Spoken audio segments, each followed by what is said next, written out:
2 दिवसापूर्वी अजितदादा पवार यांची मुलाखत एका वाहिनीवरती झाली. त्यामध्ये त्यांनी बरेच मागचे काही उदाहरणं दिली आणि स्पष्टपणे सांगितलं की भाजपबरोबर राष्ट्रवादीनं जावं हे 2014 पासूनच प्रयत्न होत होते.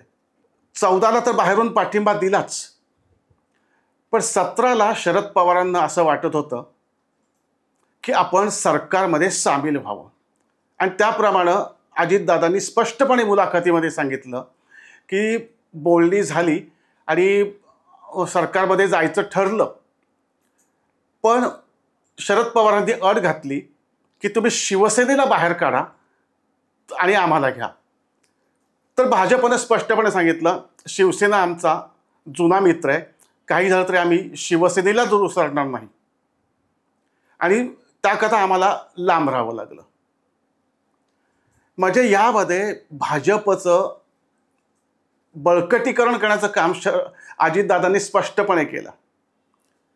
जे अजितदादांनी ज्या पद्धतीनं सांगितलेलं आहे की भाजपनं शिवसेनेला आम्ही डावलून तुमच्याबरोबर येणार नाही हे इतकं स्पष्टपणे सांगितलं की त्यामुळं शरद पवारांनी माघार घेतली. व त्यानंतर पुन्हा पुन्हा विचार होत गेली की 19ला सुद्धा आपल्याला कशा पद्धतीनं फसवलं की पहाटेचा शपथविधी जो म्हणतो अजितदादांच्या भाषेत सकाळचा, पहाटेचा नाही येतो, तर त्यावेळेला सुद्धा शरद पवारांनी सांगितलं म्हणूनच मी गेलो होतो असंच त्यांच्या तोंडून वारंवार येते. म्हणजे शरद पवारांना सत्ता आपल्याकडं ठेवण्याकरता भाजप आणि शिवसेना यांना सोयीस्कररित्या खेळवायचं आहे हे बिंबवण्याकरता अजितदादा आता पूर्णपणे तयार झालेले आहेत आणि ते वेळोवेळी दाखले देत आहेत तसे. म्हणजे अगदी अध्यक्षपदाच्या निवडीपासून असू देत की सगळ्या आमदारांच्या सह्या घेऊन ते पत्र शरद पवारांकडं कसं दिलं होतं हे सगळे ते पुराव्यादिशी सांगत सुटलेले आहेत. त्यामुळं अजित पवार जास्तीत जास्त सहानुभूती मिळवण्याचा प्रयत्न करत आहेत आणि भाजपच्या दृष्टीनं भाजपला जे लागलेले कलंक आहेत, पक्ष फोडले, हे केले, ते पुसण्याचा त्यांनी अगदी पद्धतशीरपणे प्रयत्न चालवलेला आहे. म्हणजे भाजप हा अजित पवारांना का जवळ घेतलेला आहे याची कारणं इथं आपल्याला दिसतात. आता आजच या शिखर बँकेच्या प्रकरणातून त्यांना क्लीन चिट देण्यात आलेली आहे. ही क्लीन चिट कशी दिली गेली याबद्दल आपण बोलूया. काँग्रेसचे माजी मुख्यमंत्री अशोक चव्हाण हे ज्यावेळी भाजपमध्ये आले त्याला प्रचंड टीका झाली. भाजपचं हे वॉशिंग मशीन आहे आणि आता ते पवित्र झाले अशा तऱ्हेची टीका सुरू झाली.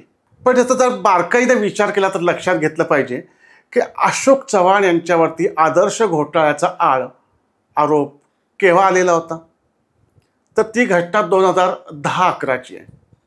अशोक चव्हाणांचं मुख्यमंत्रीपद गेलं आणि पृथ्वीराज चव्हाण आले. मग त्याला केंद्रात सरकार कुणाचं होतं? UPAचं सरकार होतं. म्हणजे काँग्रेसच्या कारकिर्दीत त्यांच्यावरती आरोप झाले होते, ते भाजपनं केलेले नव्हते. तेव्हासुद्धा ईडीनं कारवाई केली असेल किंवा कुठल्याही तपास यंत्रणेनं ती कारवाई केली असली तरी ती त्यांच्या सरकारमध्ये झालेली होती. त्यामुळे त्यांना भ्रष्टाचारी ठरवलं होतं ते काँग्रेस सरकारनंच ठरवलेलं होतं आणि भाजपमध्ये आत्ता आले, भाजपनं काहीच त्यांच्यावरती आरोप केलेला नव्हता. आणि जर ते काँग्रेसमध्ये होते आणि भाजप आत्ता सत्तेत आहे तर काँग्रेसच्या दृष्टीनं किंवा विरोधकांच्या दृष्टीनं ते सगळे त्यांच्याकडे असताना ते पवित्र असतात आणि भाजपकडे गेल्यानंतर अपवित्र होतात आणि ते अपवित्र पुन्हा वॉशिंग मशीनमध्ये येऊन पवित्र होतात.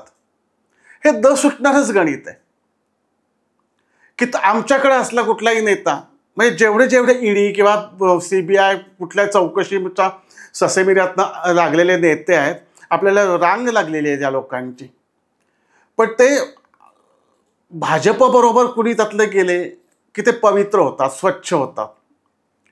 आणखीन तिकडे गेल्यानंतर विरोधक टीका करायला सुरुवात करतात की भ्रष्टाचारांना तुमच्याकडे घेतलं, भ्रष्टाचारांना तुमच्याकडे घेतलं.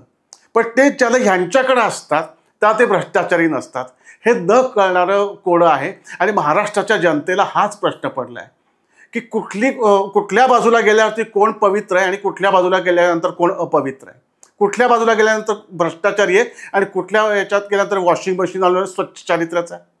महाराष्ट्राच्या जनतेनं हेच ठरवायचं. अशाच आणखी महत्त्वाच्या घडामोडींसाठी लय भारीच्या यूट्यूब आणि फेसबुक पेजला लाईक, शेअर आणि सबस्क्राईब करा.